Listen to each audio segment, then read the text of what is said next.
of interference is an incompetent, corrupt, and ideologically unclear leadership. The second is a structure in the bureaucracy of government and administration that is beholden to the white gaze or to external gaze. Within the public administration, you harvest intelligence and you harvest division. The third is religion, as you rightly said. Religion, and it's not just Christianity. We have seen the competition for different sects of Islam in the Horn, in the Mediterranean. And it's not just religion, it's NGOs, international and national. Not just those, but churches as well. And I'm talking about these as institutions. But ultimately, Steve Biko described the vector of interference. He says the most potent weapon in the hands of the oppressor is the mind of the oppressed. If you do not control what you educate, if you do not control what you communicate, if you do not control your narrative, you develop what we've seen, a disconnect between the leadership and the citizenry, a disconnect between the old and the young, a disconnect between the analog generation that has power and the virtual generation that is unemployed. A disconnect that is easy to employ. The future of this intervention chair, data and the digital platforms will define the most potent weapon in interference. You do not need to do it physically, it will be done remotely. And lastly, Chair, I want to suggest to you, the second most potent is economic fragility. A people that cannot feed themselves, that depend on foreigners to feed them, will become slaves, either willingly or by force, until this continent assures its stomach infrastructure by its ability to feed itself, until this continent assures its mental infrastructure by the ability to think for itself and ideate. Then this continent will be thought for by others, fed by others. There's no liberty without these liberated intellectual zones and the ability to feed yourself. So interference happens because of our own inferiority and because of the supremacist views of others. Thank you. Thank you. Thank you very much indeed, Brian. The fence. So let me explain what this. A young Zimbabwean businessman called Busisa Moyo characterized the problem of Africa. He said, we're not broke, we are broken. Right? And there is a difference. It's a very wealthy continent in terms of its human resource. When the United States decided to appoint a head for PEPFAR, they took away from my senior here, the chairperson of the African Union, his head of Africa CDC. There are Africans strategically, or black persons strategically heading very strategic institutions in the global north. Why am I saying this? My elder Ashraf asked me about narrative. There are 5 modes of narrative. First mode is action. That's what I think the chairperson of the African Union is saying, that people will not believe what we say until they see us act according to our beliefs. Pan-Africanism is not a theory. It's the lived solidarity that made the Ethiopians give Nelson Mandela a passport, that made Senegalese civil servants contribute $1 each every month for the liberation of South Africa, that made Zambia take care of us as Zimbabweans and South Africans as we fought for our liberation, that made Uganda take care of the comrades that now run this country. If Pan-Africanism has no active solidarity action, no active affirmative action, the words are meaningless, because even the devil can quote scripture. The second is dialogic. We have for too long used authority to govern our people and not dialogue. And in this respect, I must commend my colleagues and comrades here in Rwanda, because they are able to hold leadership meetings where citizens talk to leaders. I am hoping the African Union chairperson and the African Union Commission chairperson can actually convene with ECOSOC a conference each year of the citizens, not just NGO, a conference of the citizens drawn from the continent and talk, because often we only get to talk to our leaders in conferences in the United States and in Europe, and thought. There is no Pan-Africanism without doing what Michelle Mugo said, create liberated zones of Pan-Africanist thought. When we think, it's our European theorists who are thinking.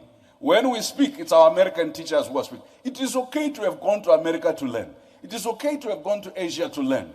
But what is the influence of African intellectuals and thought on what the African Union does, on what our governments do, on what our civil society does? Number 3, we need to describe oppression.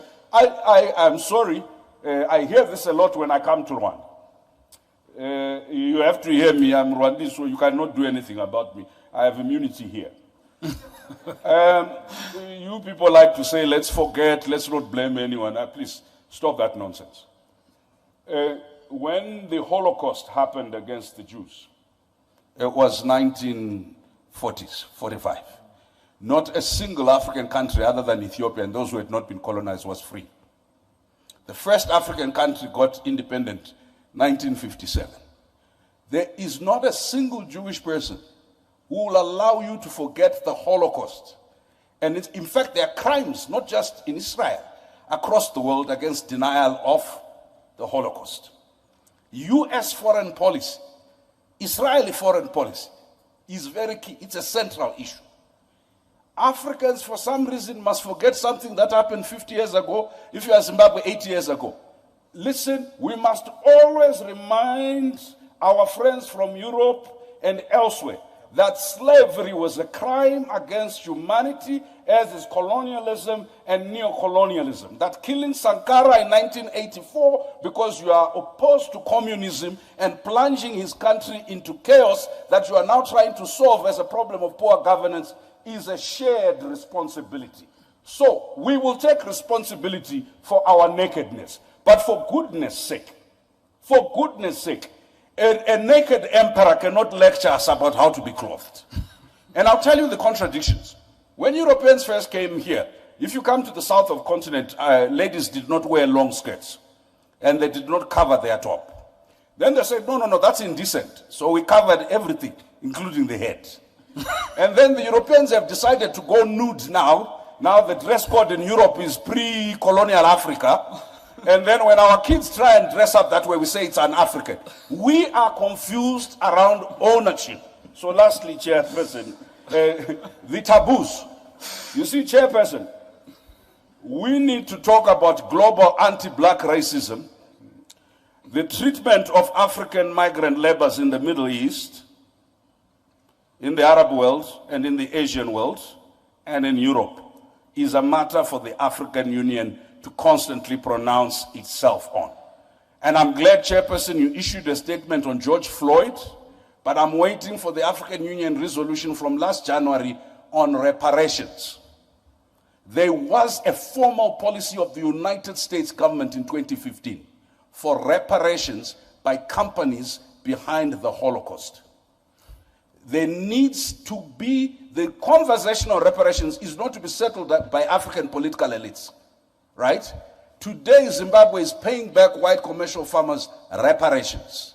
But when you talk about any reparations, it's like the black body is not worth repair. What we must do is endure, be resilient, go forward, don't look back, trudge on. But today, with the scramble of Africa that PLO was talking about, they will interfere here, whether we put in place the right policies or we put in place the good governance. Why?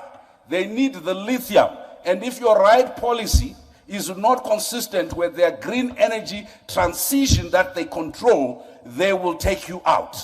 And they will cause instability. We cannot do it as single countries. We are not uniting because it's the good thing to do. We are not uniting because it's the principled thing to do. If we don't unite, we will perish. If each one of our small countries, as economically unviable as we are, rush in order to prove distinctiveness, I'll tell you what will happen.